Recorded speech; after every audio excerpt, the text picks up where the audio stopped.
Ted Callahan is walking to my car. I am trying to act normal, like a normal person. Pick up one foot, put it down, repeat with the other foot. Do not look like a robot while doing so. Do not tip over.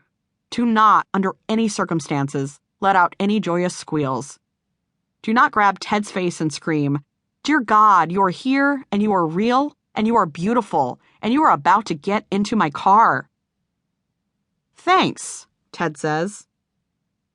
I've been in love with him for at least 5 months, but he doesn't talk to me often. His words are blue sky, cutting through the clouds of our previously uncommunicative ways. It's no problem. I drive this way anyway. It's scary how fast this flies out of me. Stop talking, Riley. And I never mind driving. I love driving. Ever since I got my license, it's all, if I can get in the car and go, I totally will. Why did I say that? It isn't even true. I neither love nor hate driving. Ted nods politely as I unlock the doors to my car. It's as he's about to sit down that I realize something horrifying, way worse than my stream of consciousness ode to the open road, is about to occur. When I dropped off Ashley at school this morning, she left behind her copy of Gill Talk. On the front passenger seat, face up. The cover features a pale mermaid with flowing blonde locks. Instead of the traditional shell bra, she's wearing a gold shirt that looks like it was purchased at Forever 21, and instead of scales, she appears to possess sequins. That isn't mine. I chuck it into the back seat. I wouldn't read that. It's awful, right? Oh my God, it's so awful. Ted smiles, but it's like when you're in a terrible situation, such as getting your legs blown off in the war, and you have to pretend for the sake of the children or the elderly that things are actually totally fine, except your crappy fake smile is fooling no one, Ted. Ted! Don't think I'm a weirdo who reads books about teenage mermaids making out with each other. I didn't even notice, he says. It's so embarrassing. My mouth now works independently of my brain. Or I have some new, secondary brain whose only function is to make boys think I'm stupid. Apparently, this new brain was raised on a diet of bad teen movies and CW dramas. Brain number 2, I hate you.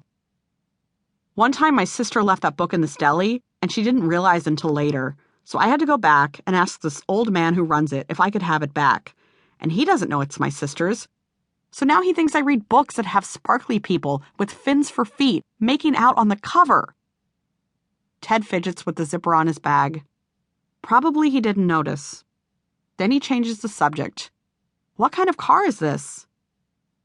I'm not sure what to make of the question. I do not drive a cool car, and I do not drive a crappy car. I drive Mom's hand-me-down, very normal and nondescript. It's a little dark outside, but he could have figured it out just by walking up to it and getting inside. Oh, maybe he's trying to make conversation with me. A white 2009 Toyota Corolla. Years pass before the way too many words leave my mouth. And why did I say that it was white? The one thing about the car that doesn't need any clarifying is its color. Ted nods, and I am sure this thing where we exchange words that I can't quite, even being generous, call a conversation is ending. I'm also already turning into the parking lot next to his mom's office building. After yearbook, when I made this magic happen by offering him a ride, I'd asked him where he was heading. But super truthfully, I already knew. I spotted him walking here last week. Thanks for the ride. He gets out of the car, swiftly. Too swiftly? Is he afraid I'll lob more word fits at him? Ted, come back! Ted, I'll learn to be normal! Ted, it isn't fair we sat 2 feet apart and I didn't get to touch your hair. Anytime, I say. Seriously, I don't mind. Cool. He picks up his messenger bag and slides it over his shoulder. I admire boys who basically carry purses.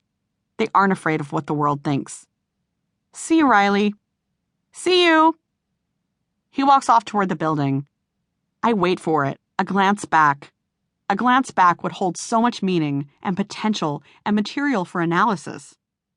But Ted walks toward the big glass doors, tries one, and when it's clearly the wrong side...